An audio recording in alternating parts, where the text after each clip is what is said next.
start. The back door is open and remains unlocked.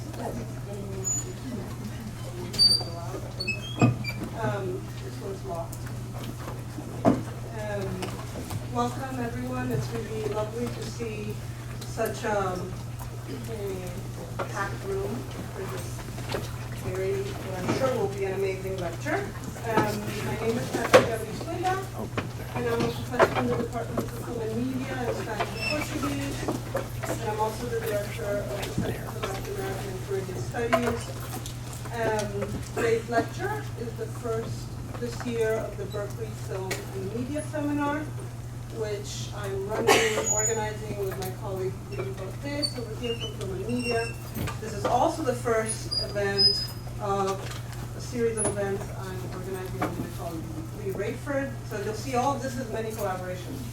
And we're both teaching photo classes. We've been in conversation and collaborating about photography for many years. And we're now starting something that we're tentatively calling the Image Lab, but do not ask us what it is. I'm getting there, but this is the first event of the Image Lab.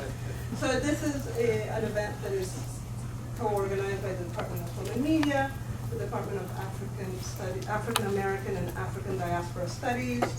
It's also the first event in a series run through the Center for Latin American and Caribbean Studies called América, which is a term of the late Leila González, who I know is also important for our guest, a brilliant black feminist from Brazil. And América is a year-long series that is hoping to do a cartography of primarily black feminism in Latin America and the Caribbean, and that is convened by Carol Alzate-Londoño, who's a graduate student in the Department of Spanish and Portuguese, sitting back there, Tiana Pachel, who is a professor in African American and African Diaspora Studies, and also Nadia Ellis, who is a professor in the Department of English. And we have more co-sponsors, and that is the Arts Research Center, and we're very grateful for them, the History of Art Department, and the Center for African Studies. All these people have come together to have the one and only and amazing Oluremi Onabanjo here on campus today. So Oluremi Onabanjo is a curator, critic, and scholar of photography whose interests and work spans multiple geographies and historical periods, while always keeping blackness, the multiple ideas and practice of blackness, as the mobilizing force of their inquiries very close at hand, when not at the center. Currently, they're the Peter I don't know how to pronounce that. Schub. I was going to say Schub, and the sound is wrong. The Peter Schub Curator of Photography at the Museum of Modern Art. At the museum, Oluremi is also a core member of the CMAP Africa Research Group. Among the many prizes, grants, and fellowships that she has received in recognition of her vision and brilliance are the Czech Prize in Curatorial Work, the Center for Curatorial Leadership Fellowship, a Cisneros Institute Research Grant, and an Andy Warhol Creative Arts Grant. These are just some of the recent exhibitions and collaborations at MoMA include Ernest Cole's House of Bondage, projects, Ming Smith, and New Photography 2023. Currently on view at MoMA are not one exhibition that she has curated, but three. And they are a little gallery of the photo Secession, New Photography 2025, and Visual Vernaculars. They're much awaited ideas of Africa, portraiture, and political imagination that I am personally very excited about, and I've been very excited for a long time.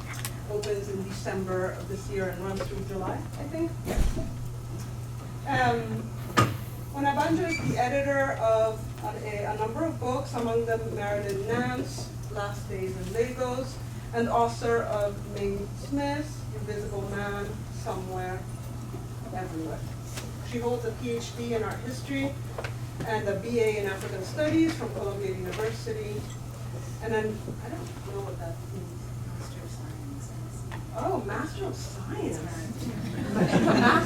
I mean, Oluremi Onabanjo, right? I mean, a Master of Science, but it's really the British language for this. A Master in Visual, Material, and Museum Anthropology from Oxford University.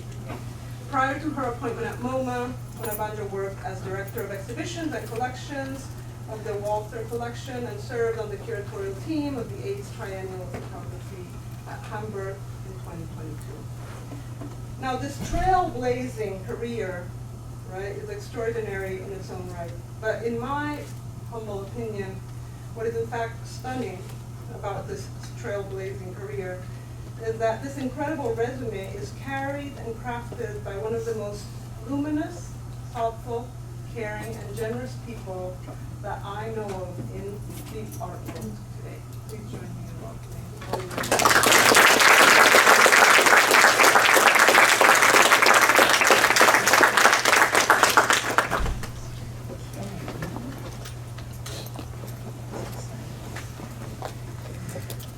Thank you, Natalia. Wow, that was the most generous introduction, and it's even more generous to see so many faces here. Oh my God. It means a great deal to be here with you all today, and back again tomorrow at the seminar table with some graduate students.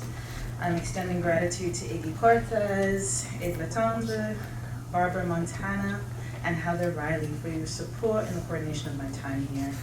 It means a lot for me to be here in Berkeley. This is a place that means a lot to me, and I have dear friends and fellow thought partners for over decades who I normally come here for, and who are here with me today, and I think, wow, how nice to be in a place where I can share some thoughts and hopefully make some new thought partners with you.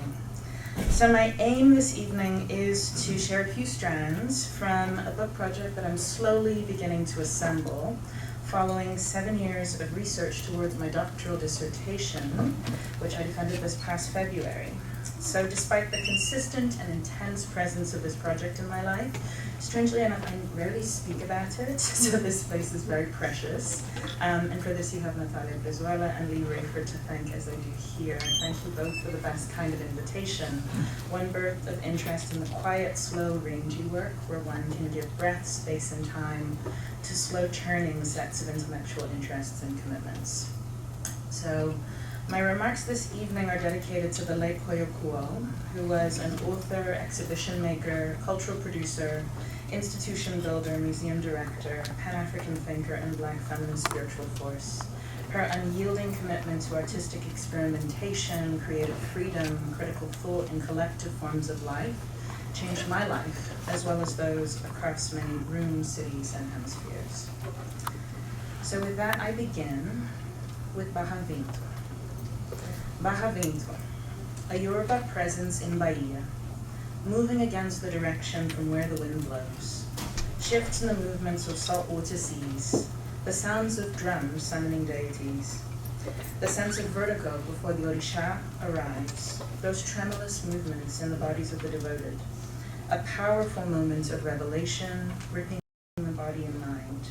These are disparate attempts to describe Bahavinto, a powerful spiritual word with intense sensorial effects. Here I embrace the interpretive possibilities embedded in Bahavinto to elaborate 3 distinct moments when the discursive stakes of my research were made abundantly clear. October 2021. This blank slide is on purpose. I sat at the desk in my apartment in Harlem, tuned into an online program organized by Nigeria's Afro-Brazilian Cultural Center Loving Lagos. I listened to Titilolo Marino Anidupe describe the archival documents and oral histories that she was meticulously gathering in order to trace her transatlantic family histories back to Brazil.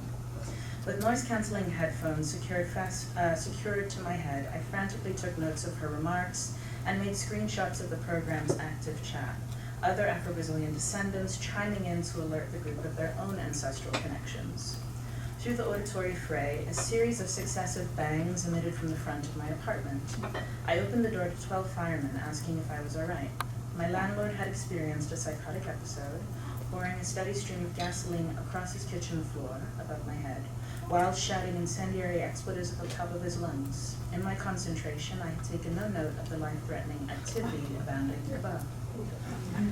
June 2022, I walked up the steps of Casablanca do Engenho Velho, one of the oldest candomblé terreiros, temples, in Salvador. Part of a voluminous procession that snaked down its stairs, I had gone with the flow after the Corpus Christi service at the Igreja dos Rosários dos Pretos, the Church of the Black Rosaries, a historic church in Salvador built by a powerful Black Bondage brotherhood, situated on the central slope of the city's Pelourinho district. The church was filled to the brim with candomblé practitioners and Catholic devotees alike. Many an arm was extended upwards, cell phone cameras in hand, to document the entirety of the service. After communion, 2 high-ranking members of the Terreiro danced down the church's center aisle. In partnership with the presiding priest, they welcomed all present to continue the feast day celebrations at Casablanca, to commemorate the Orisha Oshosi on their grounds.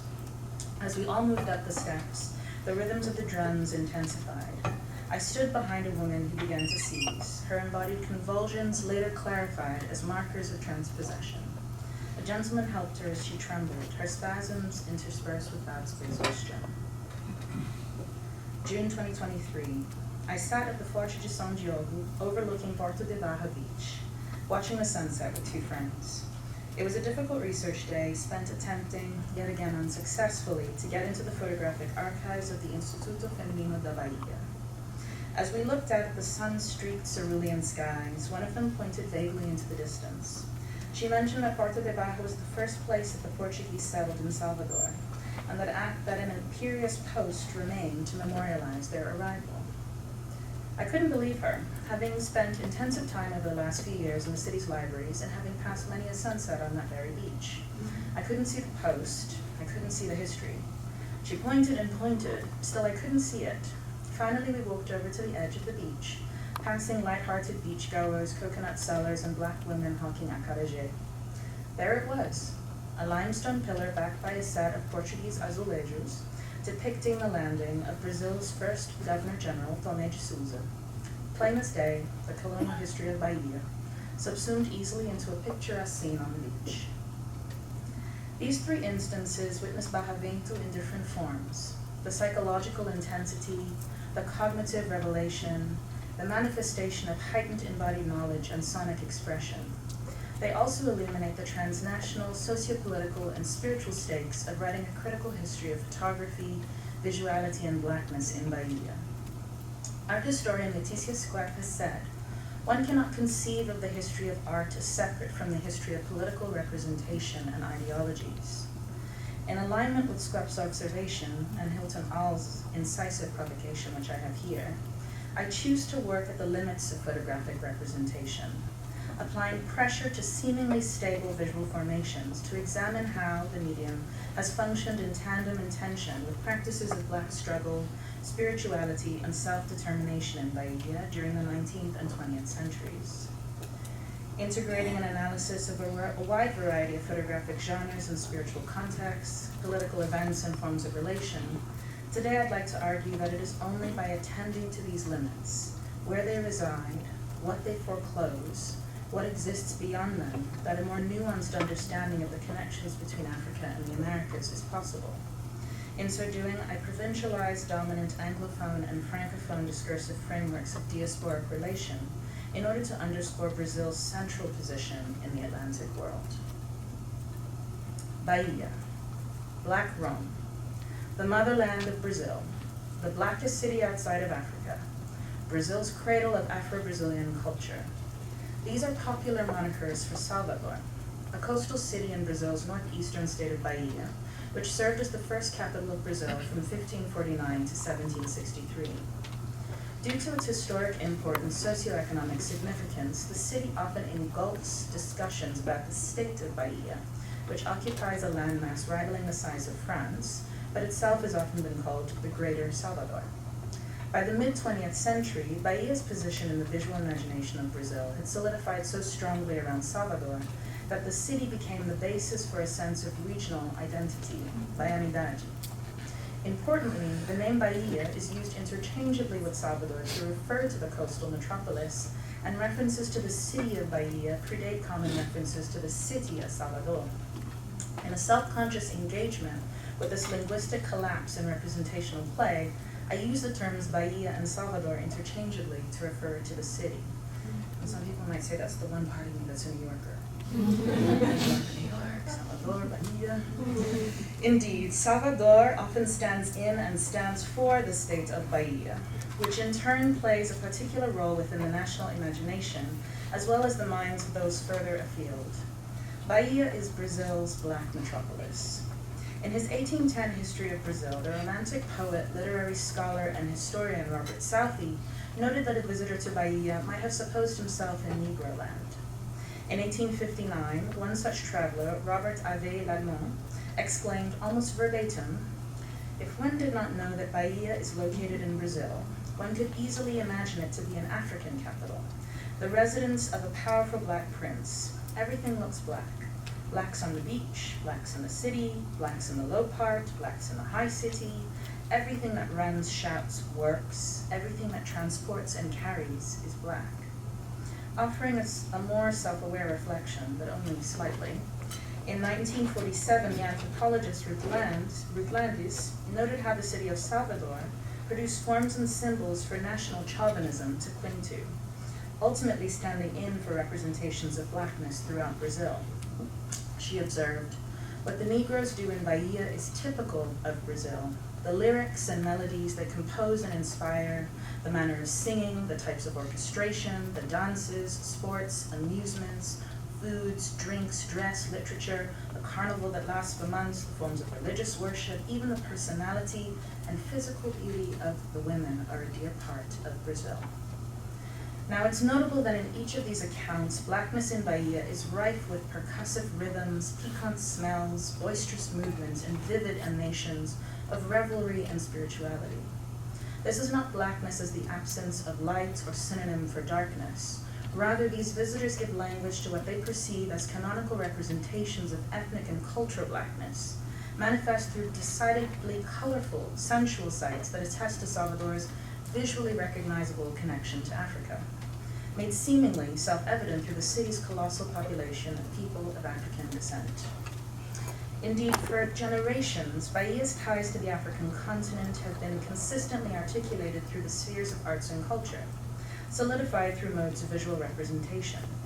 From picturesque landscapes to studio portraits, modernist pictures to vernacular snapshots, the 19th and 20th centuries witnessed the entanglement of blackness, visuality, and photography in a manner that portrayed Bahia as Africa on Brazilian soil. In a critical deconstruction of photography's seductive truth claims, I'd like to apply pressure to these stable visual formations. The overall aim of my project, Seeing Bahia, requires examining how the photographic medium has functioned in tandem and tension with practices of Black struggle, spirituality, and self-determination in Bahia. Now, Bahia's Black population is the result of Brazil's participation in the transatlantic slave trade. Within the multinational milieu of the Atlantic world, which entangled 4 continents over the course of 4 centuries, the slave trade established particularly potent reciprocal links between Bahia and West Africa's Bight of Benin, present-day Ghana, Togo, Benin, and Nigeria. During this period, millions were captured, enslaved, and transported en masse to Brazil to power the country's booming sugar and coffee plantation economies. Between 1600 and 1850, approximately 4.5 million enslaved Africans went to Brazil, a figure significant not only for its sheer magnitude, but because this was a population 10 times more than those shipped to North America, as well as more than the total number of Africans who went to all of the Caribbean and North America combined. According to historians David Eltis, Stephen Barrand, David Richardson, and Herbert Klein, 6 of every 10 slaves that landed in the New World from the Bight of Benin between 1662 and 1863 went to Bahia specifically, whereas 2 went to the French Americas, mainly Saint-Domingue, and 1 went to the British Caribbean. While captive Africans from regions in Central Africa, present-day Angola, Gabon, the Republic of Congo, also known as Congo-Brazzaville, and the Democratic Republic of Congo, constituted the first significant source of enslaved labor in Bahia. By the 18th century, this had shifted to West Africa's Bight of Benin. Notably, the majority of slaves exported from the Bight of Benin were Be or Yoruba speakers, and probably came from within 200 or 300 kilometers of the coast. As such, the percentage of Yoruba speakers enslaved and exported from the Bight of Benin's Bahia rose dramatically in the 19th century after the fall of the Oyo Empire and the onset of the Yoruba Wars, consequently positioning Lagos as a main export point. Westward bound, these African captives underwent the journey of the Middle Passage, a voyage paradigmatic to narratives of the African diaspora in the Americas, dominated in Anglophone academic literature by North Atlantic trajectories that screeched to a halt on the plantations of the Caribbean and North American South. Yet across the Americas, Bahia was one of the slave trade's most important ports. With the single exception of Rio, more slaves passed through Bahia than through any other New World port, positioning the city significantly in both the reception of slave arrivals from Africa and their redistribution to the regional markets in the northeast and other areas of Brazil. By the 18th century, Bahia alone absorbed 75% of enslaved people coming from the Bights of Benin, which existed to move unfree labor from Africa to the Americas for textiles, tobacco, cheap liquor, and other commodities. These material forces and transatlantic relations directly contributed to the constitution of Bahia's enormous black population and ultimate assignation as Brazil's black metropolis. Now, despite the fundamental role that Bahia played within the transatlantic slave trade, the significance of its presence is rarely remarked upon within Anglophone art historical studies of the African diaspora. Throughout the 20th century, the incendiary influence of fantastic Francophone thinkers such as Aimé Césaire, Suzanne Césaire, Jean Nordal, Carlette Nordal, and Frantz Fanon published cultural theorists and literary critics to account for the role, pushed cultural critics and literary theorists to account for the role of the Caribbean in the making of the Atlantic world. In his 1990 essay on Caribbean cinema, cultural theorist Stuart Hall mobilized negritude formulation of présence in order to characterize what he viewed as three core presences in the African diaspora: the présence africaine as the site of the repressed, the présence européenne as a constitutive of exclusion, imposition, and expropriation, and présence américaine as itself the beginning of diaspora, diversity, hybridity, and difference, and what makes Afro-Caribbean already people of diaspora, in his words. Now, literary critic Brent Hayes Edwards offers a slightly different formulation through a nuanced rumination on Senghor's usage of the word décalage, a simple lag in time and space, to describe the difference between black people in the Americas and those on the African continent. For Edwards, diaspora revolves around a changing core of difference. It's the work of differences within unity, an unidentifiable point that's incessantly touched, fingered, and pressed. In alignment with his theorization, I treat diaspora as an ongoing collective practice, which unfolds distinct histories, visual forms, and cultural articulations.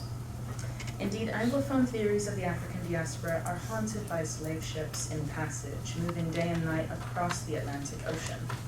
In his 1993 text, The Black Atlantic, Modernity and Double Consciousness, Paul Gilroy positions ships as chronotypes, which aid him in rethinking modernity via the history of the Black Atlantic and the African diaspora in the Western Hemisphere. While these ships occupy a primarily symbolic and political place in his work, they've also served as harbingers for generations of interdisciplinary Anglophone scholarship dealing with the formation of the African diaspora in the Atlantic world.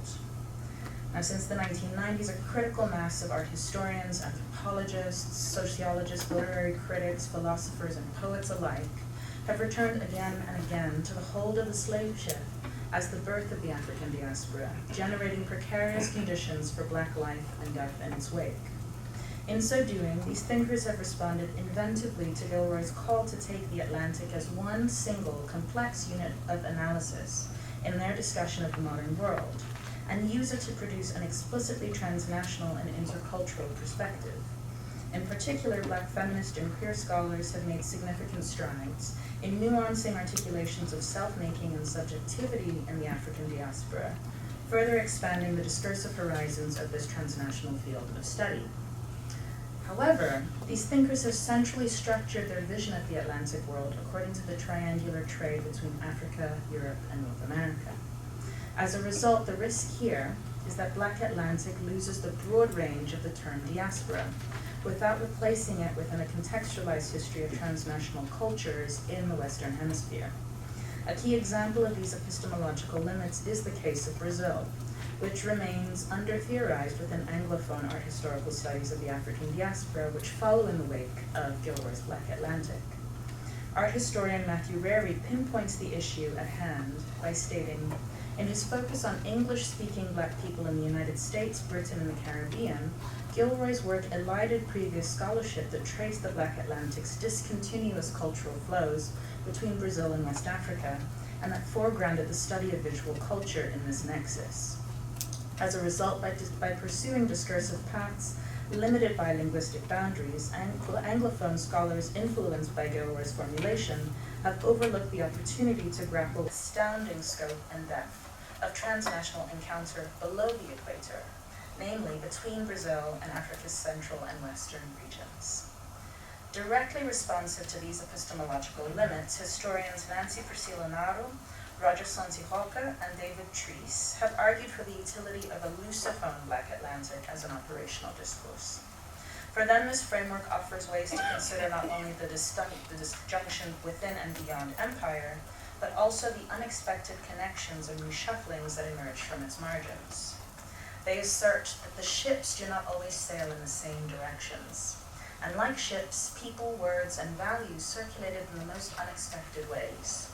Africans from the Americas and the Atlantic Islands returned to Africa, and Portuguese, Brazilians, and Africans traveled to and from Brazil, the Atlantic Islands, and Portugal during and after the Portuguese Empire.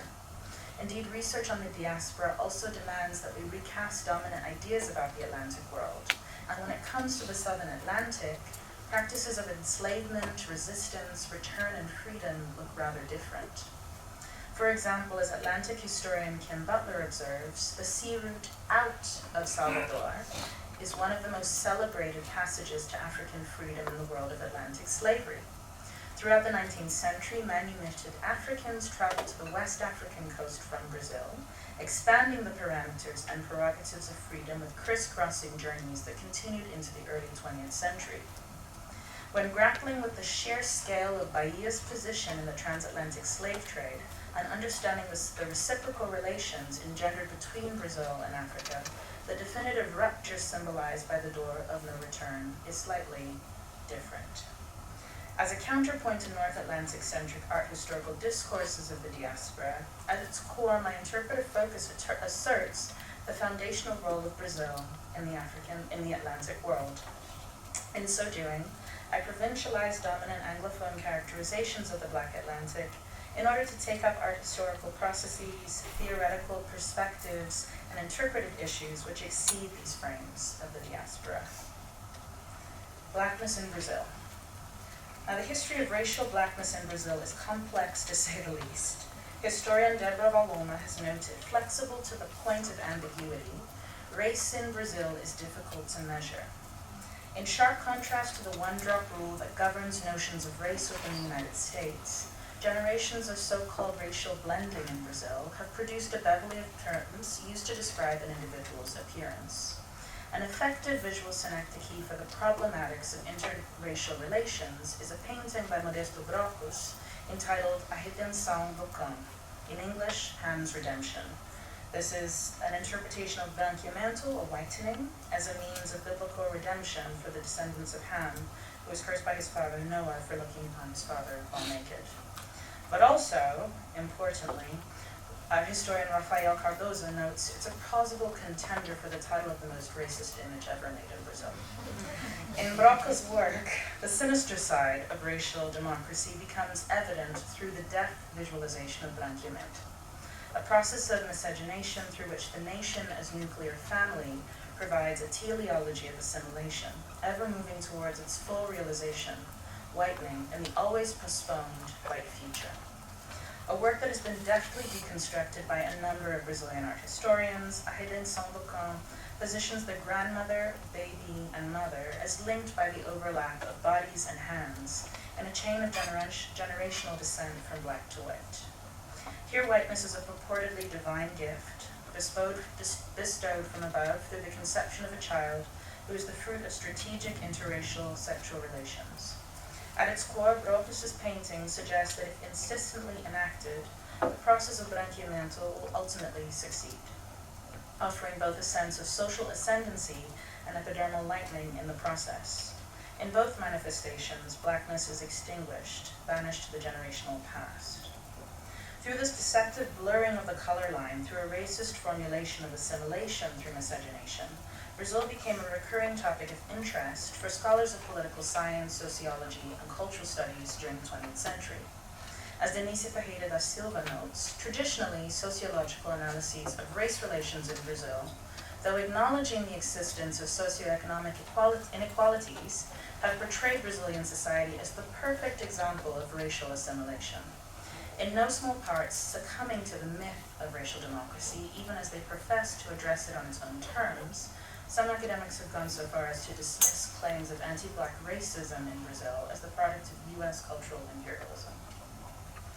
While historian Paulina L. Alberto has demonstrated that throughout the 20th century, a number of intellectuals, journalists, and political activists actively identified as black by turns using the terms preta and negro to describe themselves, it was not until the 1970s that a critical mass of political and intellectual activity around blackness accrued across the country through the Black consciousness movement. This started with the onset of Salvador's Blocos Afros with the founding of Ileaie in 1974, and was amplified in São Paulo with the 1978 founding of the Movimento Negro Unificado contra a Discriminação Racial, later abbreviated to Movimento Negro Unificado, as you see here.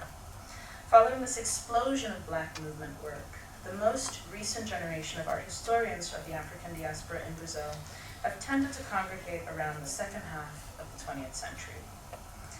Now, in the introduction to their landmark 2023 issue of Third Text Africa, which argues for Brazil's interlocking relationship with the African continent, art historians Roberto Conduru and Mario Pizarro note that the issue includes no article focusing specifically on the periods when Brazil was a Portuguese colony, or when transatlantic human trafficking and captivity in Brazil prevailed. While their survey of the field shows that the issue's authors were aware of the effects of colonialism and slavery, contributors seem to be more interested in cultural and artistic exchanges and later periods. In an attempt to unsettle the representational grounds upon which the cultural interventions of the 1970s Black consciousness movement were made, my research efforts have been situated within a temporal period that begins before the abolition of slavery and the establishment of Brazil as a republic, and concluding during the heyday of the Movimento Negro Unificado. In so doing, I respond to the call that Ferreira da Silva emits in her incredible 1998 article, Facts of Blackness, Brazil is not quite the United States, and racial politics in Brazil? The question mark is the best. She notes that intrinsically multiple quality of black subjectivity demands attention to the specific historical and discursive developments informing society's strategies of racial subordination. However, because race has been the common discursive basis for worldwide subordination of non-white people throughout the history of modernity, the study of any specific strategy of racial subordination must account for its placing in the global, historical, and discursive context in which the histories of modern societies and the biographies of racialized subjects have been written. By accounting for both the historical and discursive context within which my work is situated, I'm acutely aware of the regulating force of language in the marginalization of Brazil within Anglophone studies of the African diaspora. This linguistic barrier is not unique to the discipline, but it's particularly striking within a context that takes as its object, as Krista Thompson notes, the evidence of things not seen and represented in Western modes of visual production. Now, in their recent volume, Black Feminist Constellations, Dialogue and Translation Across the Americas, anthropologists Ming Smith and Oluremi C call attention to the aporia of Latin America within the context of Black feminist theory. They note, Black feminist discourse tends to be overdetermined by scholarship in English, despite the fact that Spanish and Portuguese-speaking people make up the vast majority of the population in our hemisphere. Moreover, on the rare occasions where discussions of Black women's thought and Black feminism include a non-Anglophone perspective, the emphasis tends to be on the experiences of the Northern Hemisphere, particularly the Caribbean. Now, while there exists a strong tradition of 20th century Black feminist thought in Brazil, the rate of translation to English with a long way to go. Thus far, the only work of Beatriz Nascimento has been expansively translated, with the publication positioning itself as a provocation and redress to the erasure of Brazilian Black feminist theorists in global discourse. So thankfully, Leda Maria Martins' land work Performances of Spiritual Time is coming this year, and I'm waiting for the day that Ledia Gonzalez's work is available in English. But with today's fantastic announcement regarding Como Ninguém Pode, the Brazilian Pavilion at the 61st Venice Biennial next year, curated by Gianni Lima, featuring Hosanna Paulino, whose work is on the cover of Black Feminist Constellations and Adriana Varejão. Hopefully this is an additional nudge that Black feminist Brazilian perspectives are crucial to a theoretical understanding of our collective past, present, and future. But I digress. By contrast, a bevy of theoretical works by Anglophone Black thinkers has been translated into Portuguese within the last decade, which is extremely important. Yet, we love. Okay, so I'm her starting act. Philosopher Slady Carneiro provides an incandescent response regarding the epistemological implications of these discursive trends. Drawing on sociologist Boaventura de Sousa Santos' notion of epistemicide, she states, epistemicide is a strategy of negation. Our negation as subjects of knowledge and as cognizant subjects. The intellectual theoretical hegemony of the North is significantly sustained by reducing us to research objects. At best, they treat us like primary sources. That is part of the oppression. Epistemicide strategy is to consolidate hegemony, and hegemony is always constituted by thinkers from the North. I think that the first thing to do is engage in civil disobedience and cite us, rather than seeking our legitimacy in the references we are able to quote from the North. The first way to confront this is to be an insurgent intellectual. Now, by attending to the insurgent intellectual presence and potential of Blackness within socio-political, cultural, and artistic spheres in Brazil, my work is really invested in demonstrating the necessity of the consideration of Brazil within studies of the African diaspora, but also aiming to reveal how the conceptualization of Blackness in Brazil is not only possible, but vital. Importantly, Black studies thinkers have articulated Blackness not only as a means of cultural or ethnic identification, but as a structural position. For the abolitionist geographer, who I know you all know because we're in California, is Ruth Wilson Gilmore, race can be most aptly defined as an individual's relationship to premature death. Synthesizing the work of Stuart Hall, she reminds us that while there is no legitimate biological basis for dividing the world into racial groupings, race is so fundamental a socio-political category that it is impossible to think about any aspect of globalization without focusing on the fatal coupling of power and difference signified in racism. Racism is the state-sanctioned and or extra-legal production and exploitation of group-differentiated vulnerabilities to premature death in distinct yet densely interconnected political geographies. Now, following this interpretation, Huey Copeland has examined how Black figures have been mobilized as linchpins of a modern metaphysics that not only demarcate the limits of culture and humanity within Western discourse, but also that effectively travel the visual, epistemological, and art historical categories that structure so-called white civilization. In this formulation, he categorizes Blackness as both a free-floating trace, unmoored from individual subjects, and as a concrete index of power relations that reveals the deep structure of modernity's modes of visualization and the despotism on which they rely. Now, in a conceptual synthesis of Gilmore, Hall, and Copeland, my application of the term Black to Brazil is the result of a critical engagement with both the structural and ethnic dimensions of the term. In seeing Bahia as part of Black Brazil, I argue for an interpretation which recognizes that over 50% of the country's population are people of African descent, as well as the history of structural racism that has elided this fact. Furthermore, by situating my project in relation to Blackness, I'm attending to a topic that necessarily functions at the limits of representation, continually tarrying with what is conceived of as visible, legible, and normative. Which brings me to the figure of the baiana.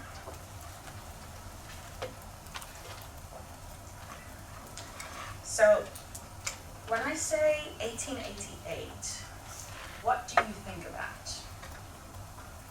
Anything? Into slavery, formal slavery. Amazing. Photo people, what is 1888? Kodak. 1888 founded, thank you very much, folks. That was very good. Let me in. 1888 marked the founding of the Eastman Kodak Company alongside the development of its cameras and marketing techniques.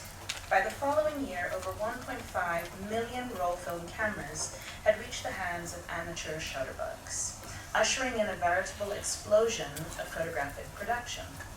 The company's cornerstone Kodak 1 was a rudimentary box camera, which loaded a roll of film that held 100 exposures. Once the roll was finished, the user's camera was then sent to the Kodak factory in Rochester, New York, where it would be reloaded and returned while the film was processed and photographs printed. Echoing the boom of carte de visites decades prior, the 1888 arrival of the Kodak 1 made photographic modes of representational visibility accessible to a wide new swath of producers and consumers. In the process, it generated and amplified a new genre of photographic expression, the snapshot, which was deployed within a range of different contexts, from photojournalism to tourism and ethnographic study. 1888, as you noted, also marked the signing of the Lei Olga, the Golden Law, which marked the creation of another schema of representational visibility on a wholly political register, the re-signification of all enslaved Black people as free subjects of Brazil. Signed on the 13th of May by Isabel, Princess Regent of Brazil, the Golden Law was one of the monarchy's last acts before the First Republic, which was from 1889 to 1930, took shape on the 15th of November, 1889. While significant gains were made through the 1871 Rio Branco Law and the Sexagenarian Law of 1885, only with Isabel's Golden Law was unconditional freedom granted to all enslaved individuals in the Empire of Brazil. The production of insistent abolitionist efforts, the product of insistent abolitionist efforts over decades, the passing of the Golden Law made Brazil the last territory in the Americas to abolish slavery. That the era of snapshot photography coincided with the abolition of slavery meant that Black subjects in Brazil became privy to a new set of political and photographic protocols at the same time.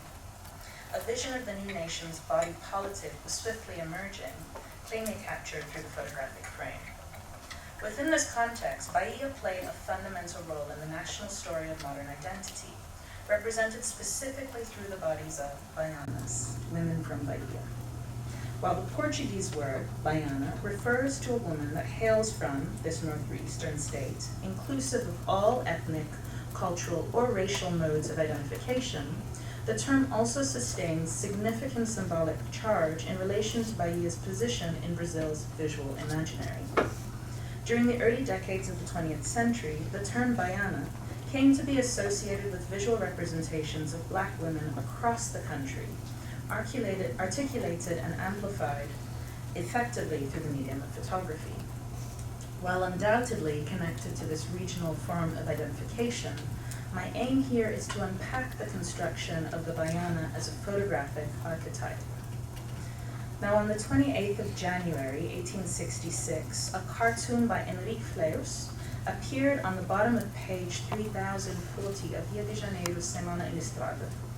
The illustration's first frame depicts a photographer in his studio, handling a 4x5 large format camera perched on a tripod. The cartoon positions him centrally, in the act of making a portrait of an unidentified Black woman. She's pictured in profile, facing towards his lens. A voluminous kaftan envelops her frame, sweeping downwards gracefully. The turban atop her head is rendered with rapid line work, mushroom-like. These garments are visual cues, a means of representational shorthand for the image of a baiana, a social trope directly tied to the figure of the black woman.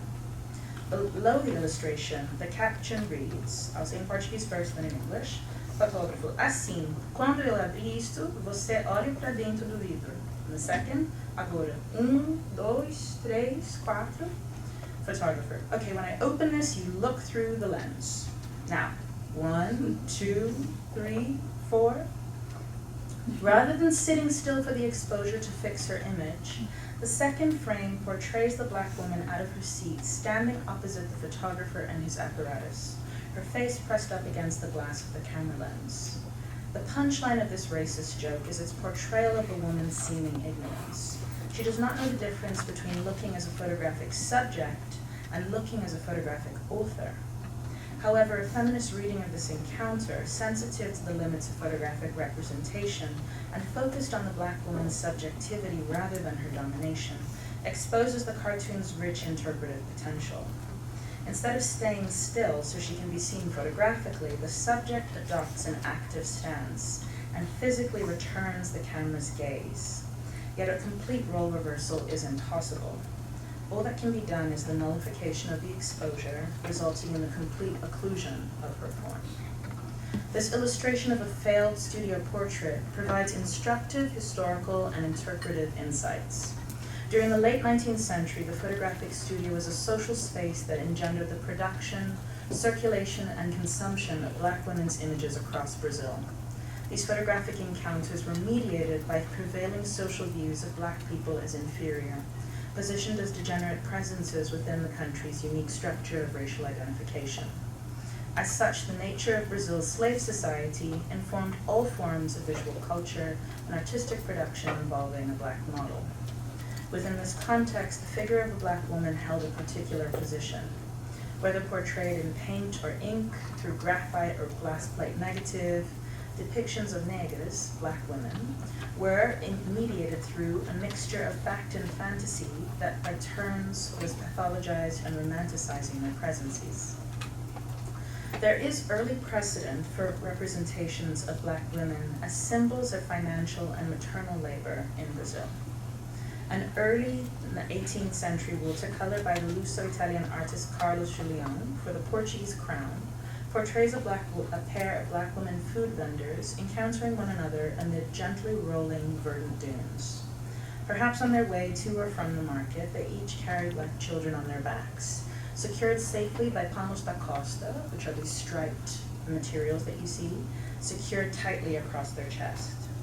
These rectangular pieces of fabric serve a crucial practical purpose, but also signal the women's sartorial affinity and economic connection to the West African coast.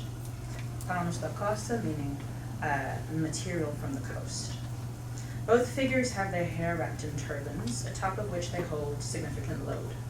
While the woman on the left carries a hefty fish, the other sustained an extra round of fabric to help protect her head as she carries a wide tray of bananas, caju, and breadfruit covered in banana leaf. Her right hand extends upwards to help her balance and bear the weight, while her left holds a long pipe. Her arms sustain tattoos in linear and geometric design, and she wears a bevy of necklaces, one of which is a patois, which is for protection.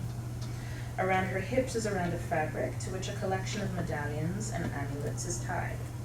These jewelry choices divulge the figure's adherence to African spirituality, as well as her proximity to the marketplace, both of physical goods and human flesh. Prior to 1871, an enslaved person was not legally permitted to keep money, so any acquired funds would swiftly be traded for silver, shaped in little objects, often fruits. Notably, both women wear full skirts and are barefoot, an early iconographic feature used to reflect the social status of black figures as enslaved. While facing each other, their eyes are directed leftwards toward action situated beyond the frame. Between their forms is a spotted dog, leg muscles tensed and ready to bound onwards.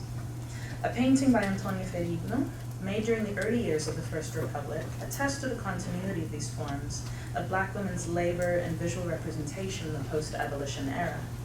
Entitled Preta Quitandeira, black food vendor, the subject is a dejected figure, seated sleepily on the sun-drenched ground. Her wares are not on her head, but dwarfed behind an extinguished lantern that accompanies her, receding into the shadows of her makeshift sewing area. While now permitted to wear shoes, the unnamed figure remains barefoot. Her shoes are strewn on the ground, folded and creased, empty symbols of physical movement, political liberation, and social mobility. Her undergarments droop from her shoulders underneath her top. Her face rests in squashed lines. Her expression is indeterminate, hovering between complete exhaustion and ominous brooding, supported only by her palm, which extends downwards into the acute angle of her left elbow. Notably, the figure of the quitandera sustains even further in time, transposed once more through a late 19th century picture by Marc Ferrez, which observes a group of 4 black women on the side of a road. 3 of the 4 fix their gazes directly on the photographer. As a collective, they sit stoically, stationary alongside their bounty of fruits and vegetables. Indeed, despite the shifting political terms by which black women were included and accounted for within Brazil's First Republic, the means through which they were represented visually was strikingly consistent across space and time.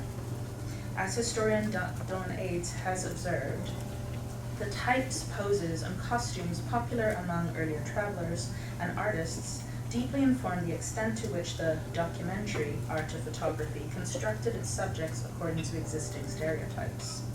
Despite the continuity of photographic representation, Anadelia Romo has called attention to an intriguing paradox, the wide divergence in how photographers chose to label the same image, in this way belying the category of the type itself.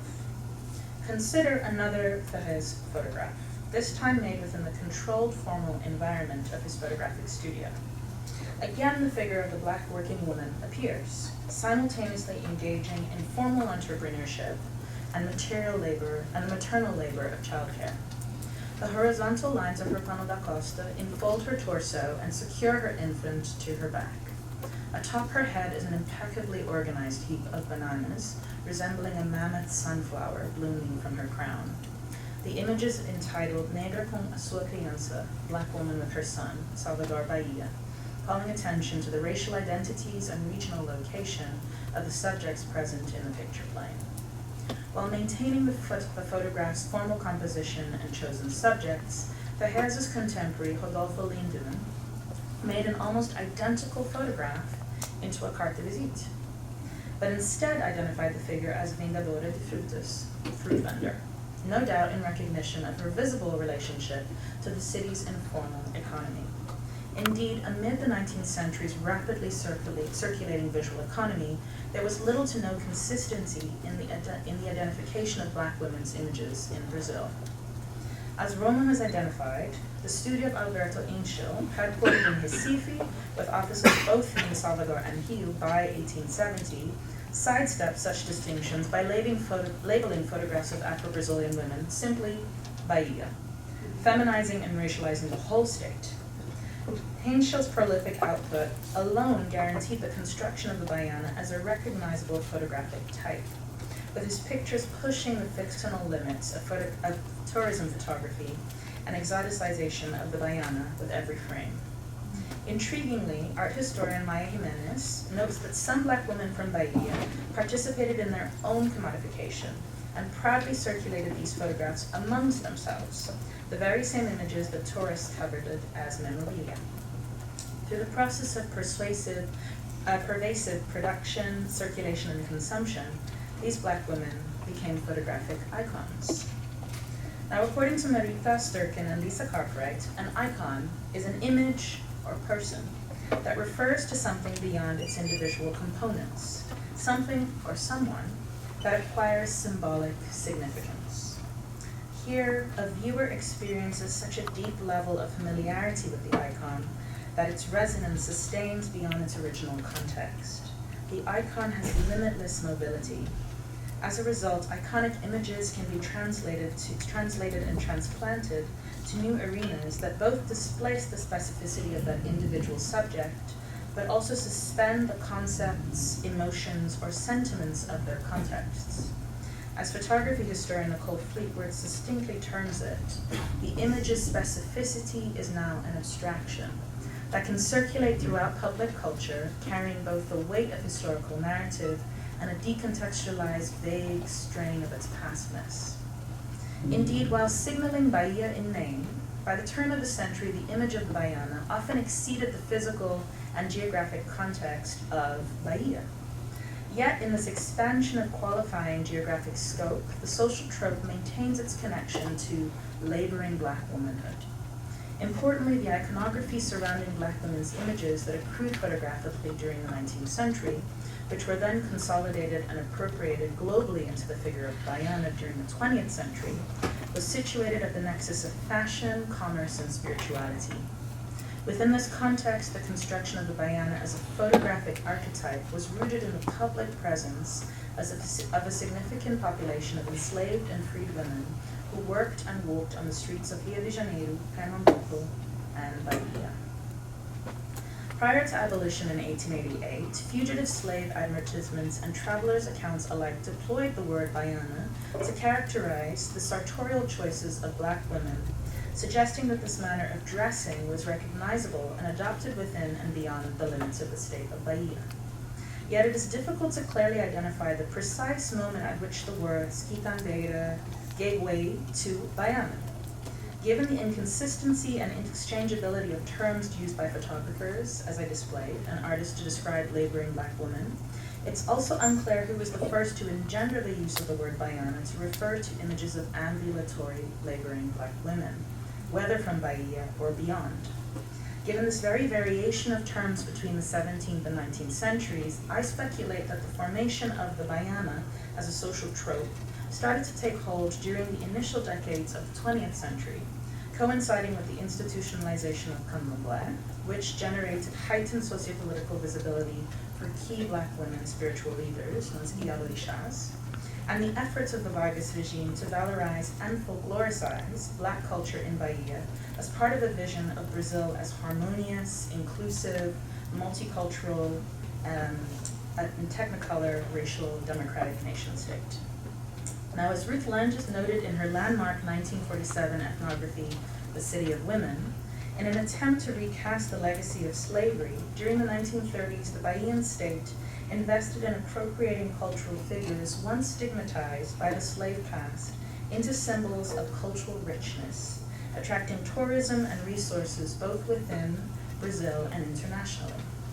In this context, Black women's images were mobilized anachronistically as modern markers of Bahia's past. As such, I'd argue that the baiana was constructed as a gendered social trope of the negra, the Black woman.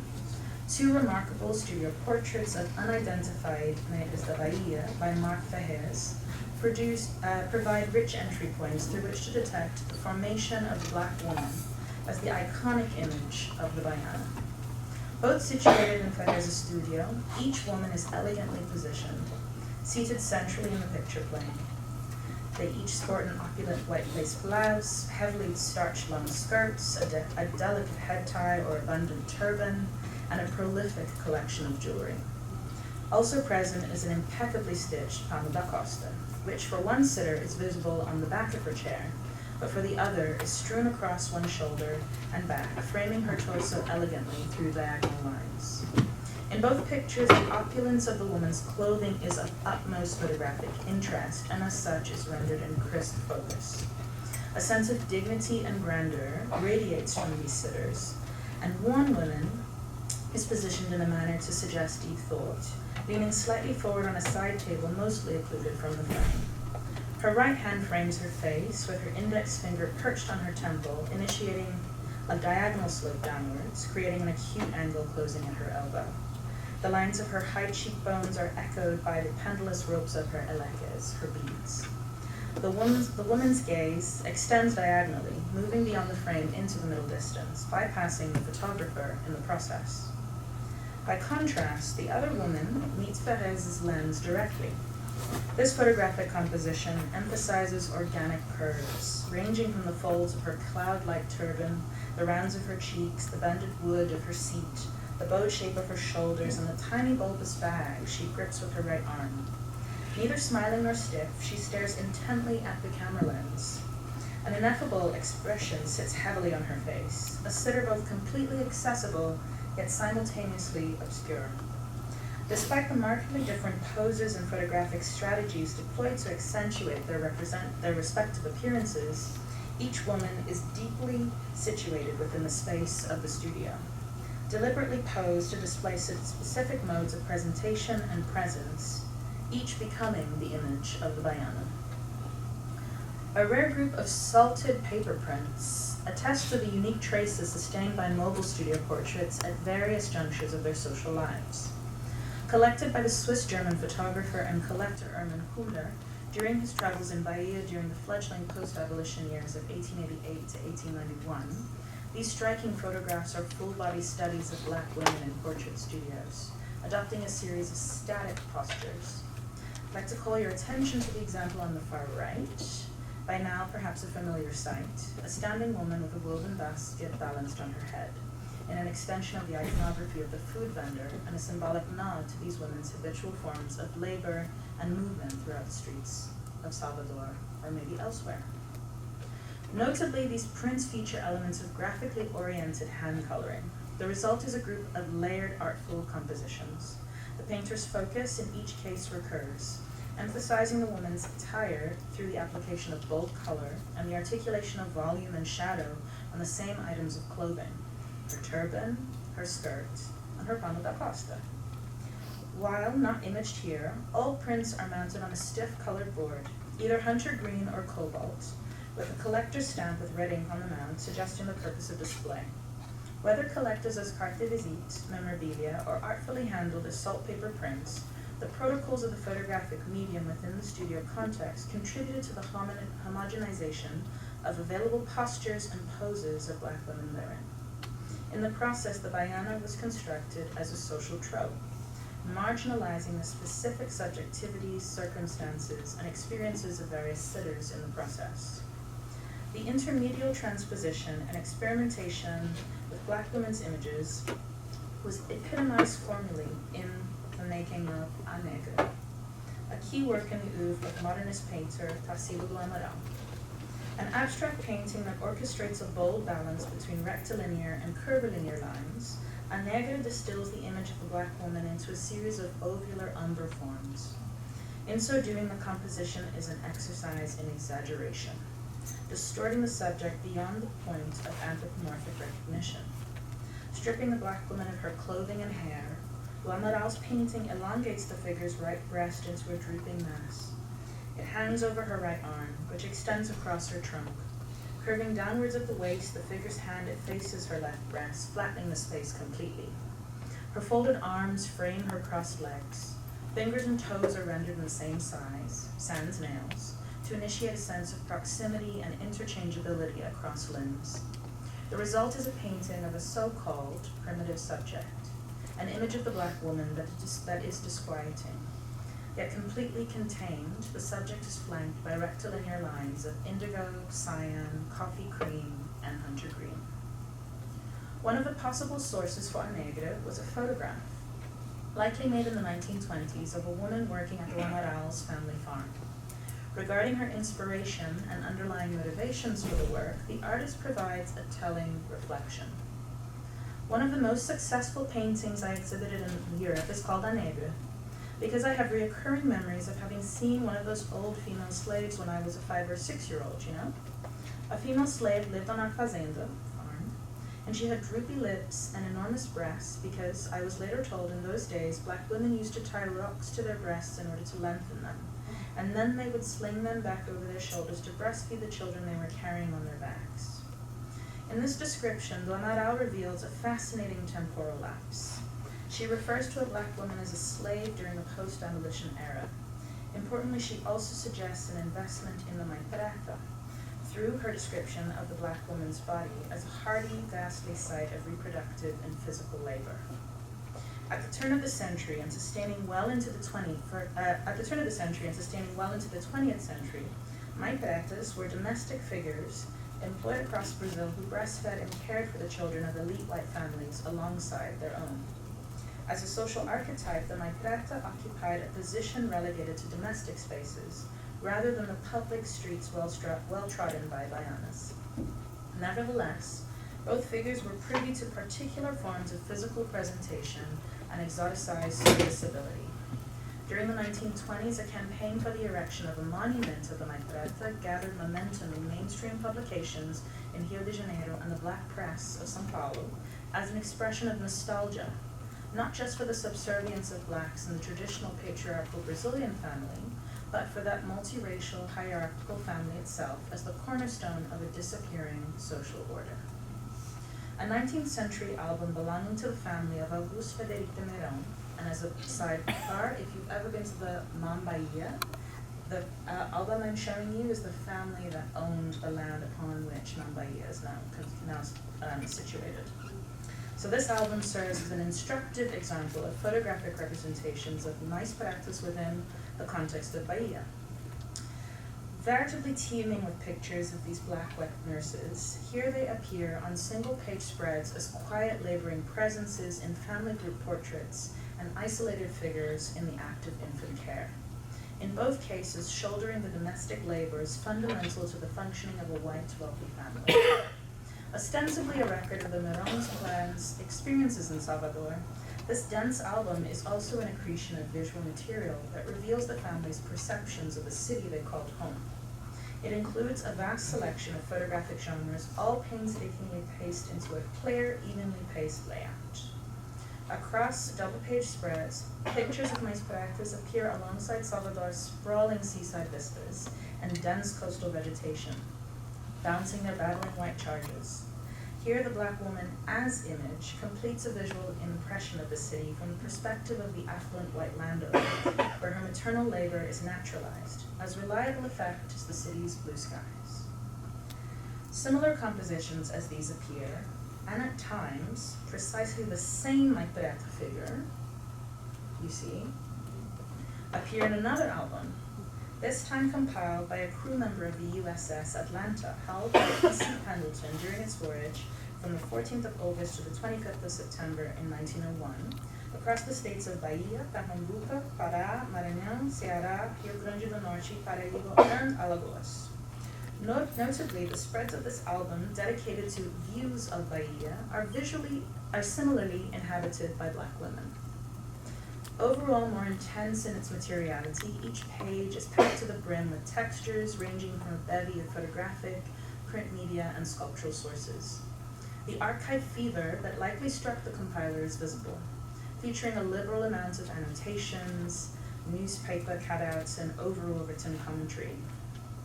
One striking annotation, if you can see this in the slanting cursive on the right, reads, Bahia Mami with Mr. Condo's grandchild. This material texture is additionally advantageous in identifying the source of the images. A blind stamp signature on the bottom of the pasted photographs attributes the mais preta portraits to photographer R.A. Reed.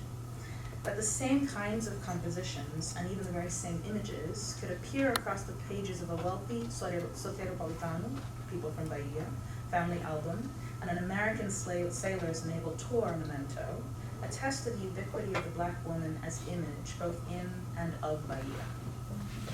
At the turn of the century, this process of photographic consumption and circulation within and beyond Bahia coincided with the arrival of the baiana as a key archetype on the stages of Rio de Janeiro's Teatro de Revista. In this context, the baiana was presented in tandem with the figure of the mulata, a term that had less to do with a perceived phenotype than with a mythical sexual allure and perceived loose morality. Within the sphere of popular performance, the terms baiana and mulata became virtually interchangeable by the second decade of the 20th century. The widespread appeal of these interrelated personas was felt on a tectonic level in 1939, when Josephine Baker took to the stage of the Horto Casino in Rio de Janeiro in the costume of the baiana to sing Que a Baiana Tem in Portuguese, having received tutelage in the language from the Brazilian singer Elisa Coelho. Baker attributed her interest to Carmen Miranda, who had internationalized the image of the baiana in the film Banana da Terra, with her own version of the iconic samba composed by Dorival Caymmi, in the process stripping away the according racial politics that the figure's exotic existence signified. By 1940, the pioneering choreographer and ethnographer Catherine Dunham choreographed and premiered Baiana, a percussively vibrant piece that again transposed and transformed the baiana into a playful seductress who shimmied and twirled alongside a group of male dancer dock workers who wound the rope around her waist as she danced. As cultural theorist Adjo Ose has observed, while the work engaged an important signifying trope of Black identity and African diaspora in stage performance, it also evoked saleable fantasies of Black subjectivity for many white US audiences. These entangled archetypes, baiana, mulata, preta, all fed into the creation, circulation, and consumption of Black women's images throughout and beyond Brazil. All were buttressed through modes of presentation that retained a sense of iconicity and continuity, but upon which could also be expanded, adopted, and easily appropriated. In particular, the baiana's visual elasticity and temporal continuity, specific subjectivity erased, enticingly identifiable at seemingly any moment in time, is reinforced in academic literature. In sociologist Donald Pearson's 1942 study, Negras in Brazil, a study of race contact at Bahia, he highlights that while Paris fashions largely dictate the nature of female attire among the upper classes within the region, many Black women still wear the vestimenta baiana, Bahia women's clothing. Taking care to detail each component of what he deems the baiana costume, Pearson characterizes the woman who dons it as a tall, graceful Black woman of remarkable physique, self-confident bearing, and intelligent, cheerful in countenance. 5 decades later, in the preface of her doctoral dissertation, Picturing Themselves, Anna Alinder divulges the photographic punctum that powered her project. She states, "It was the sight of a photographic portrait of a well-dressed woman sitting in a chair with a purse clutched in her lap. This image was tucked away in a drawer at the University of New Mexico Slide Library, with a caption revealing that the original photography was made in 19th century Brazil. If the woman in the photograph had been a slave, she did not conform to my conception of slavery. In fact, she was dressed remarkably similar to the woman I had seen in the streets of Salvador de Bahia, Brazil, a year earlier."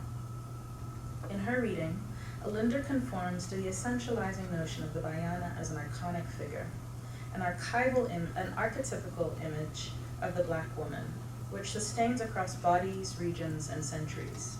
This notion of historical continuity sustains right up to the present moment and is reinforced through Salvador's tourist treatment of the baiana as a source of cultural heritage. Located on Praça da Sé in Pelourinho, the city center of Salvador, is the Memorial das Baianas, established in 2009.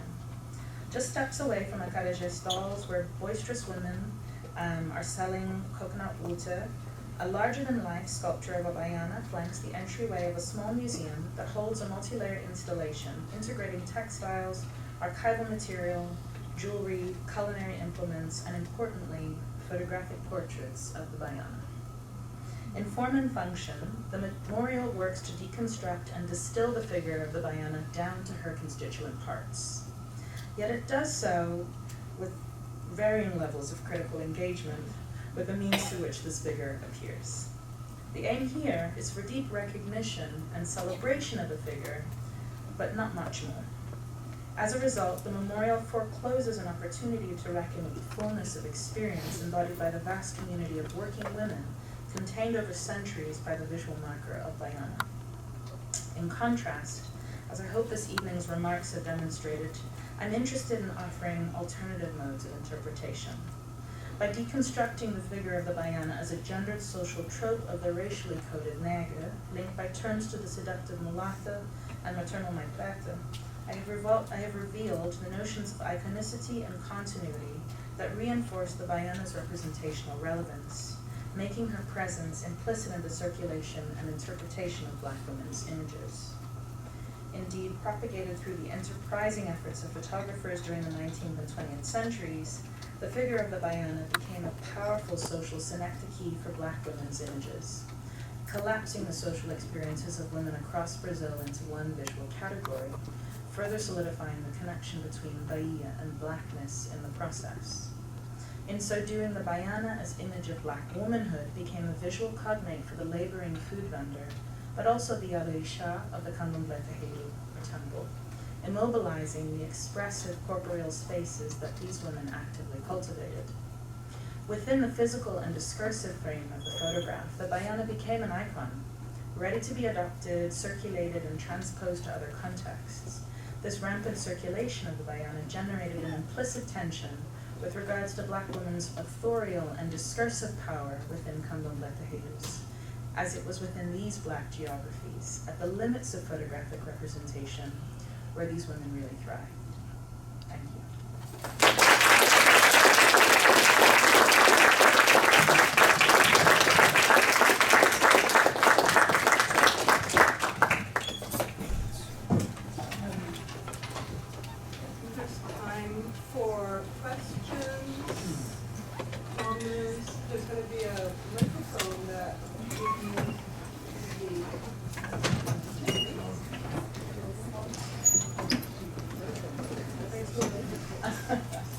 Thank you, Remy.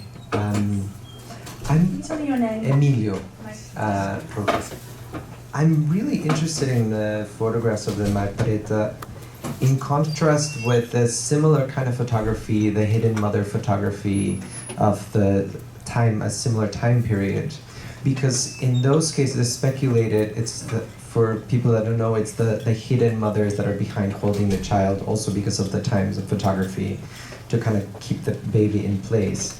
But the fact, I'm wondering if you found any of these hidden mothers that hide the presence, because it's speculated that it's also the nannies or the caretakers, often women of color, and invisibilizing their labor. Wonder if you found any of these cases in Brazil. That's from my own research, but also the fact that they're shown also shows a certain kind of maybe respective, because often the hidden mother photography was used to kind of invisibilize the labor of these women. So I'm interested in if you found something, or if there's also something about carrying the child on your back and they being foregrounded that is really interesting in the composition for me. Nice, that's such a good question. I have not, unfortunately, I have not seen any hidden mother photographs so far in Bahia, but it's funny you say that because very recently, like 6 months ago, I saw hidden mother photographs, and I was looking at West African studio portraits, and I haven't seen that yet. So I love them as strange and disquieting photographic compositions, because they tell you a lot, both about photographic technology, because it's about the comfort of keeping a child still enough for a long exposure, but it's also totally about what you want to see or what you don't want to see. But I have yet to see hidden mother photographs, but I would keep you posted.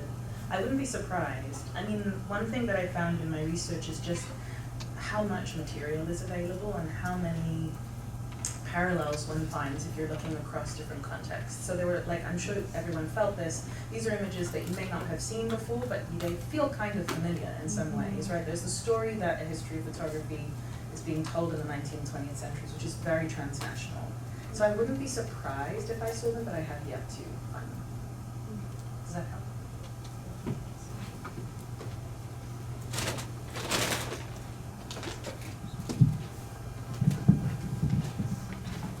Thank you so much for this enlightening talk, and thank you for being here. I'm Isabella, and I have two questions. One is how you landed on this topic that you've been working on for so long.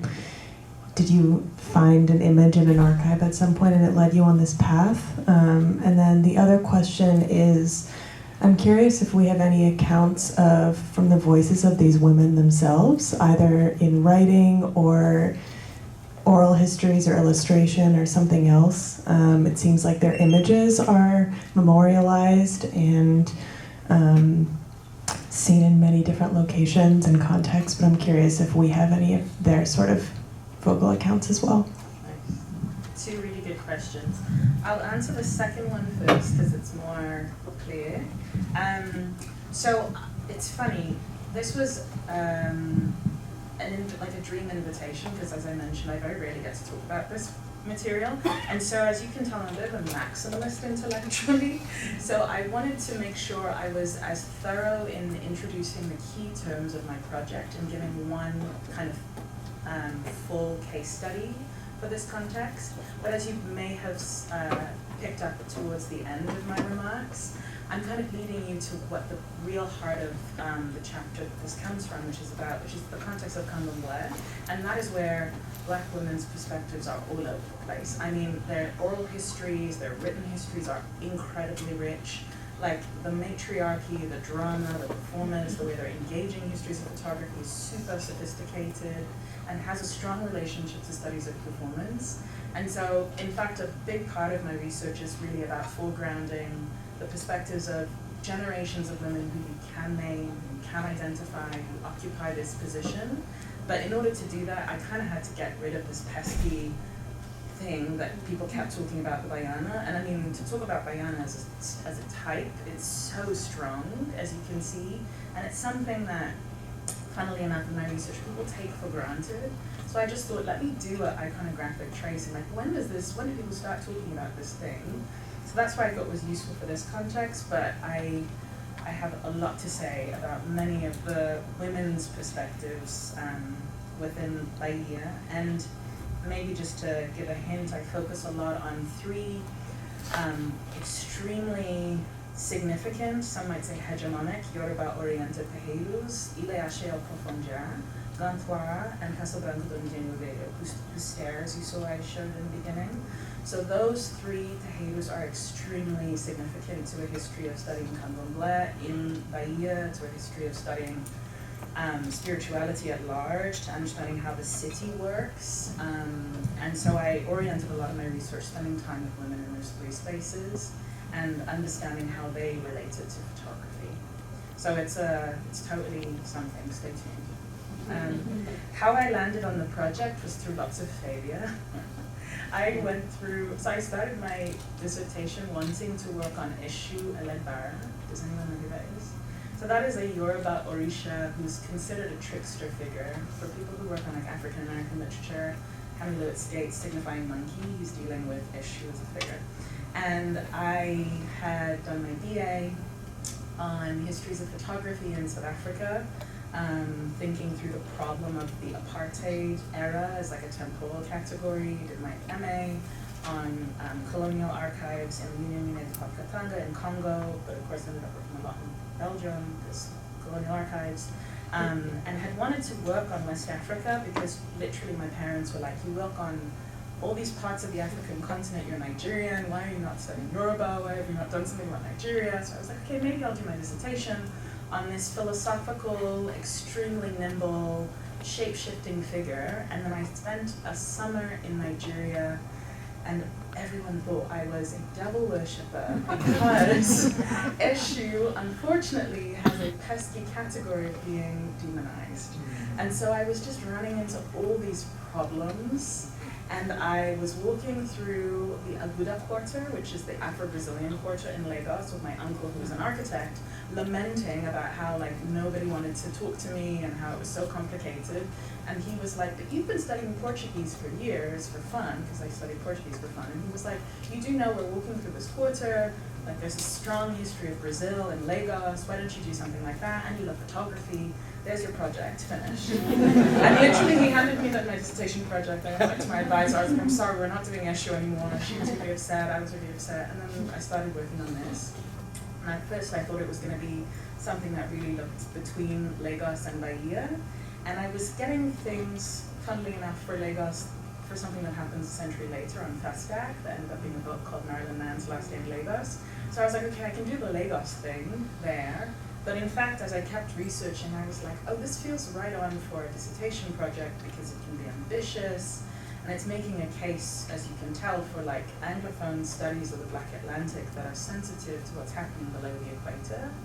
And I just felt like this could be something that galvanizes some interest. So failure led to me to this. Yeah. Hello, my name is Taniwa. Hi, Taniwa. Hello. So I wanted to ask you about your literary imagination, because I think in all your projects there's been this sensual, flirtatious relationship between literature and photography. So Ming Smith's Invisible Man and even Marilyn Mann's Hidden Behind the Cover are words.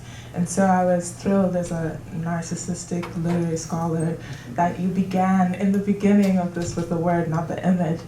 But I wanted to ask for you to talk more about maybe your sense of wordplay in this project and maybe the literary references or strategies that help you with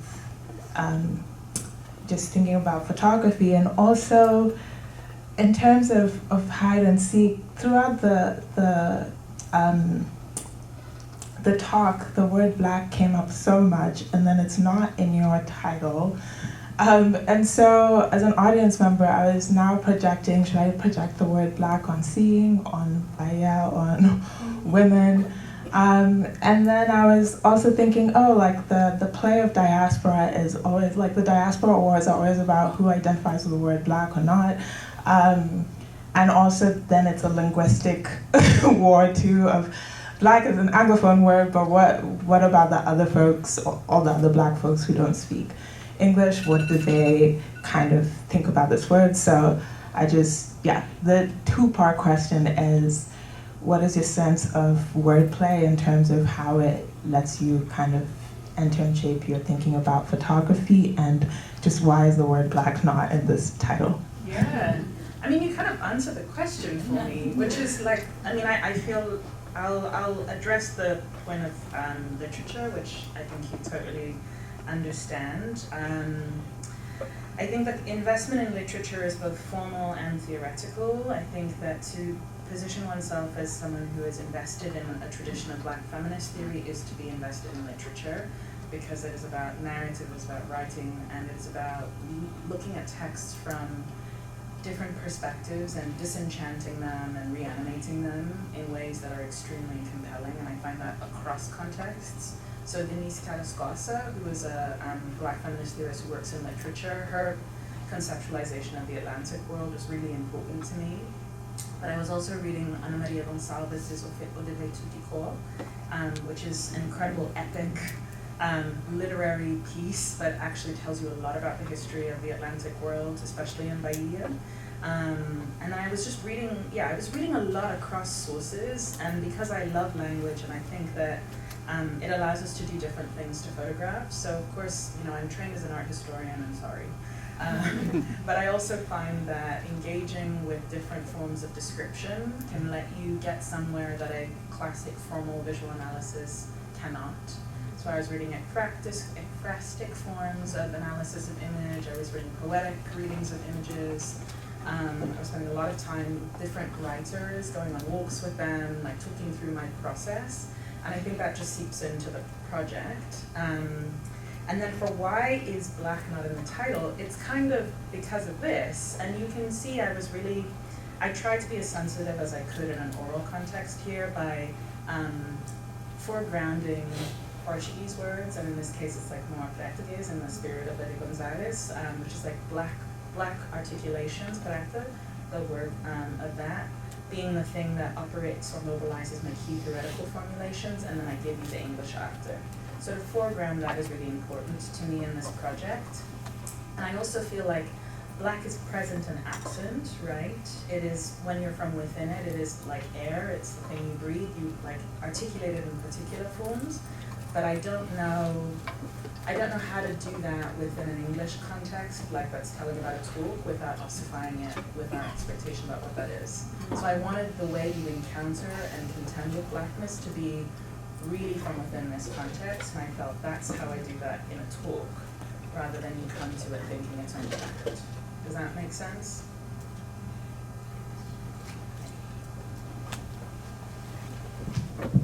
Hello, thank you so much for coming to talk to us. My name's Maria. I'm actually in Professor Natalia Pizarro's class for documentary studies, and in it we've been examining a lot of images, and in a lot of the images we've been noting instances of resistance, and I was just wondering in the archive of images that you've been looking at, if you've noted any of these silent or I guess to the white or colonial gaze, something that would be hidden underneath the hegemony behind the image. Totally, a lot, all the time. Yes, I mean, I have, one part of my project is, I'll give you two examples that can give you resistance. So one part of my project is called Picturesque Voyages in Slave Revolts, and it's reading a social history of insurgency in Bahia during the 19th century alongside a history of picturesque lithographs. So you'll see in like my early slides, I've included lithographs, which are prints that have a strong relationship to photographic representations. As I mentioned, like the rehearsal of particular poses gets transposed across media. But I find it's very telling that at a moment where you have the largest consistent density of conspiracies, insurgencies in Bahia, so much so that people think of it as like that place where it's impossible to do anything from a colonial perspective because people just keep revolting, so much that they end up being deported back to the West African coast, which is what that crisscross I mentioned that makes the Atlantic world look different from the below the horizon, below the equator. But in this context, resistance is funny because people are so terrified. So it's in all of the newspaper articles, it's in every single written piece of narrative, but all the visual representations, it cannot be seen. So revolt is happening under the surface, but it's not something that people are wanting to visualize. One can say that that's like a consistent hegemonic form, but it's also to say like conspiracy is secret for a reason, right? So we cannot see it, that's important. And then I use that to go into a history of quilombos, which are autonomous spaces that some might say are related very much to the history of maroon societies, but continue to the present day in Brazil, and how one can consider how not being seen, not being registered, really is the key. And so why I'm focusing on the limits of photographic representation, as I mentioned, is to say that sometimes the document fails, and that's really important. Like, it's really, really necessary to think about how your understanding of relationship to something that should tell you what reality is not possible, right? And if we look at it that way, we get somewhere interesting. And then I had another example, but I think that was rich. That helps. Yeah.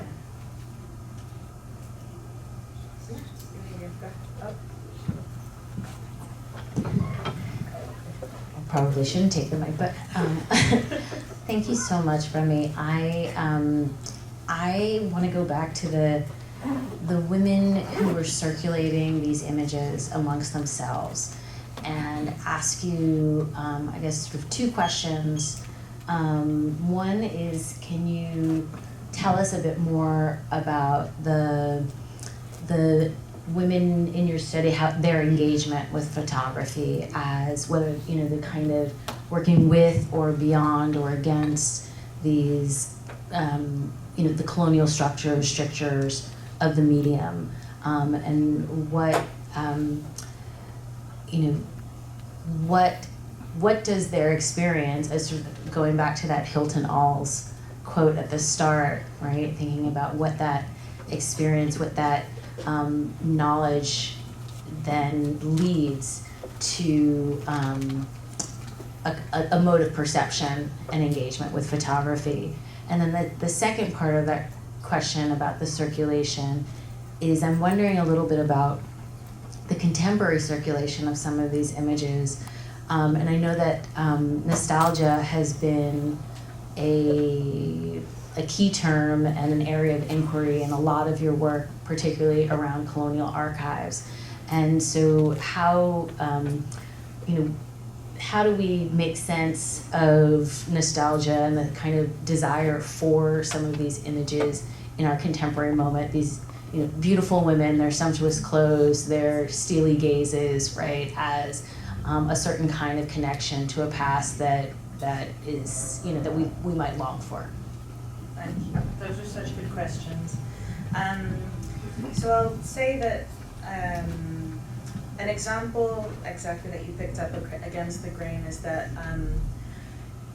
within the context of 19th century photographic studio portraiture in Brazil, and particularly in Bahia, I'll say you have an interesting moment, because in Brazil there's very high rates of manumission, particularly in urban contexts, which means that enslaved people are able to purchase back their freedom, which is their cartas da folha, freedom papers. And so within that sphere, which is very different when we say, for example, of like a colonial context within West Africa or chattel slavery in the US South, you have people who are alongside one another, enslaved, freed, and manumitted, all occupying and sharing urban space. So because of that, you can have people who are coming into the photographic studio to take photographs that mark their freedom, their arrival as people who now are liberated. So when you have examples of people sharing these images, it's among this milieu of individuals. It's extremely complicated, but it's totally what happens. And so when one has the vision of nostalgia across these, we have to be attuned to the complicated composition of people. I think going into the early 20th century with women who are the heads of terreiros, these temples, who tend to look a lot like, right, these women, these baianas, for example, my senora, who is one of the significant Yalorishas of Ileasha Profondia, she herself had a stall in the central marketplace in downtown Salvador and used the money from her stall to help purchase the land upon which the terreiro stands today. So she was very strategic about how she was imaged. Similarly, my Niña, who's also a key figure within a long-standing Yalorisha in Gantua, which is another terreiro I mentioned, she was so invested in her image circulating. She was like one of the most photographed women, and she is pictured with ACME, who was like this long-standing governmental figure in Salvador politics. She's pictured all over the place. I mean, you have everyone from Gilberto Gil, Caetano Veloso, Betania, Gal Costa, like everyone who was fantastic and brilliant having to do with Brazilian arts and culture visited this woman and took their photograph of her. So she was very invested in her image circulating. And then both of these contexts give you examples of specific women, but also within Candomblé terreiros, these temples, they have welcoming halls called barracões, barracões, plural. And in those receiving halls, they have photographs of their Yalorishas, their matriarchal figures through generations. And some of these pictures are as old as 19th century photographs that look somewhat like these pictures, but are with relation to specific figures, and people tell oral histories using these photographs as aids to memoir. So they get activated in different ways and are really deployed specifically. To the point of contemporary circulation of these images, it's such a good question. I could go on for like hours talking about it, but I think what I'll limit my remarks to is just to say, particularly right now, especially as people are mobilizing AI to feed and relearn 19th century photographs that actually tell us less about the past than we think and want them to, and are activating something effective in our gaze rather than giving us more to chew on interpretively and historically. When we talk about nostalgia, I also want to introduce an important term, which is amnesia. And I will leave it at that. Thank you. Oh, raise your hand, I can see it. That's the woman right there. Oh, sorry. No worries. Hi, thank you for coming and speaking with us today. This was really wonderful, and I feel like I learned so much from you. I did want to ask. What's your name? Oh, hi, I'm Camille. Nice to meet you. So this term kept appearing, especially towards the end of your presentation, that I would really love for you to get into because I feel like it's so rich. The Black woman as image. And especially because with someone else's question, you had mentioned how you were thinking about the image from a bunch of different contexts. And I feel like there's kind of some really interesting semiotic connotations that, yeah, I just want to hear what you have to say about it. No, without a doubt. Yeah, that is the product of my being Rosalind Deutsch's teaching assistant in institutional critique. If you do not know the work of Rosalind Deutsch, she's an incredible feminist art historian who's been working at Barnard for a few decades, and she is phenomenal with regards to thinking about the intersection between post-structuralism, feminist theory, semiotics, and postmodernism. And so she and I actually did an independent study together where we were thinking about woman as image within the 80s. Louise Lawler, Dawn Kruger, and I was like Lorena Grady. And so we were thinking around woman as image as a term, and it felt extremely cogent for an analysis of these pictures because you have a formulation iconographically where woman becomes image, and that image stands in for so many things. And so to just take a step back and follow the steps, I think was extremely useful because I realized the collapse of time was happening a lot with these pictures, and people were deploying them in ways that are very seductive and generating a lot of value, but we're not precise, and you lose. I think this to Lee's earlier question around nostalgia. You lose a lot when you're just letting the woman's image stand in. So if we just take a step back and realize that's what is in front of us, we can ask more rich and important questions, both of the material but of ourselves. I hope that helps.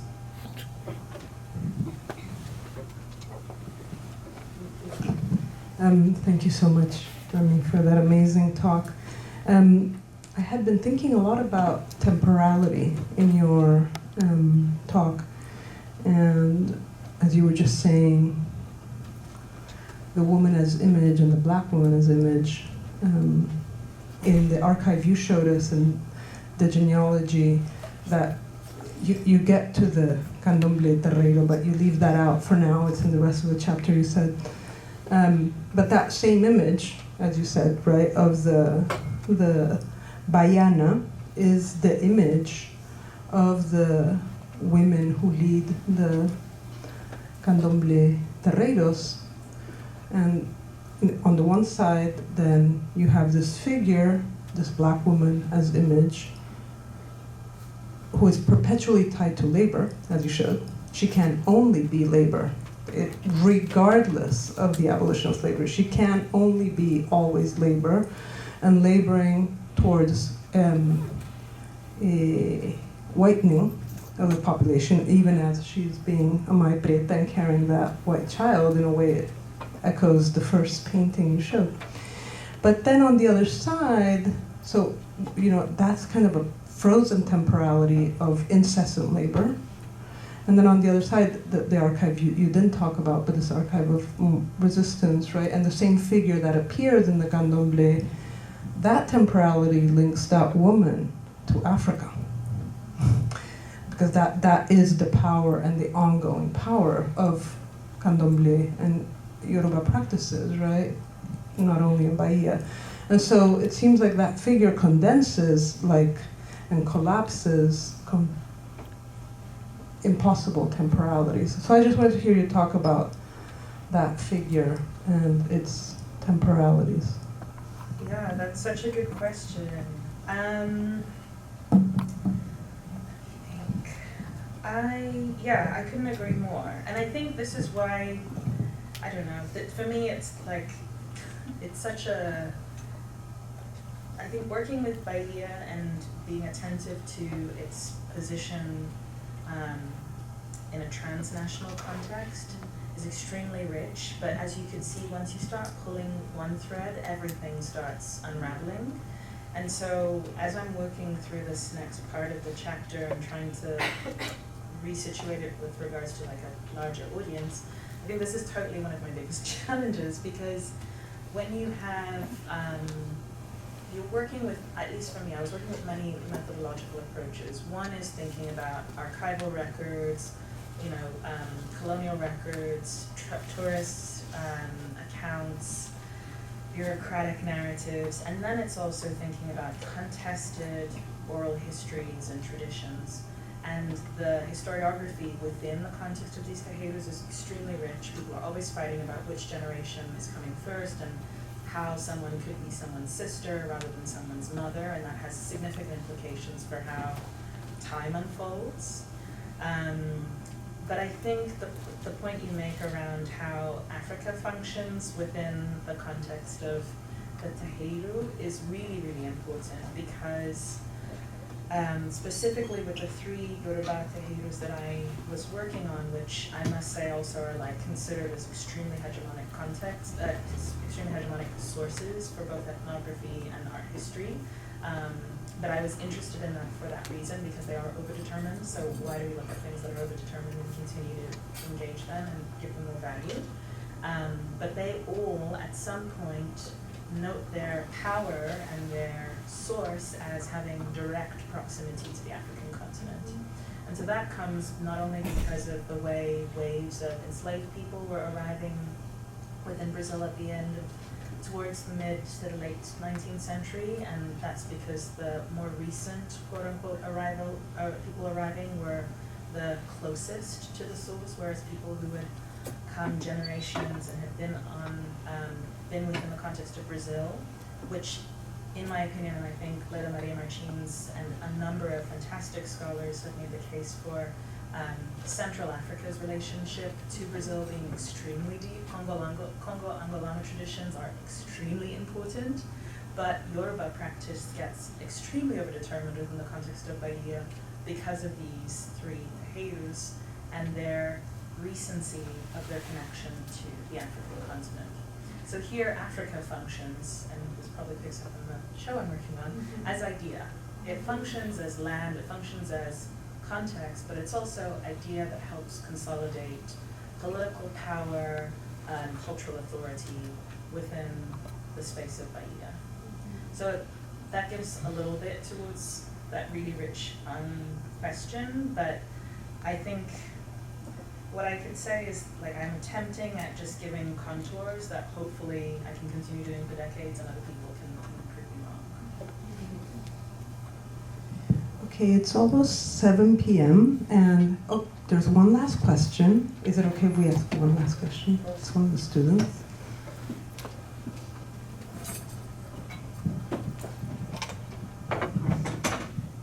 Hi. Can you hear me okay? Yes. Okay. What's your name? I'm Jake. So yeah, that was a really awesome presentation, and I felt like I learned a lot. I guess I had like a couple questions, if that's okay. I guess the first one was, you talked a couple times about kind of the centrality of Black feminism to your work, and I was wondering if you could talk a little bit more about that, and how you feel like that maybe shapes your methodology or just kind of your approach to study. And I guess the other question I had, as being like a student of gender and women's studies, one of the things that I think about when I think about the contribution to Black feminism is intersectionality, and I know that can be a term that some people take issue with, but I was curious, I guess, if that felt like it was important to your work as well, and kind of what your perspective was on that. Thank you. Those are 2 really thoughtful, methodological questions.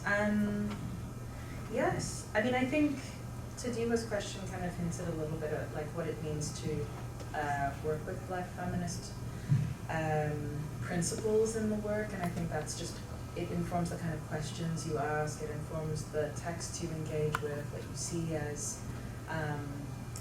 an interpretive pathway for engaging with material that others might find extremely resistant or like ghastly and not even worth trying to engage. I think that dealing with this material can be really challenging, but I've found consistently that working in relation to Black feminist theorists, practitioners, I mean, Marisa de Fuentes' book, Dispossessed Lives, is extremely useful for me.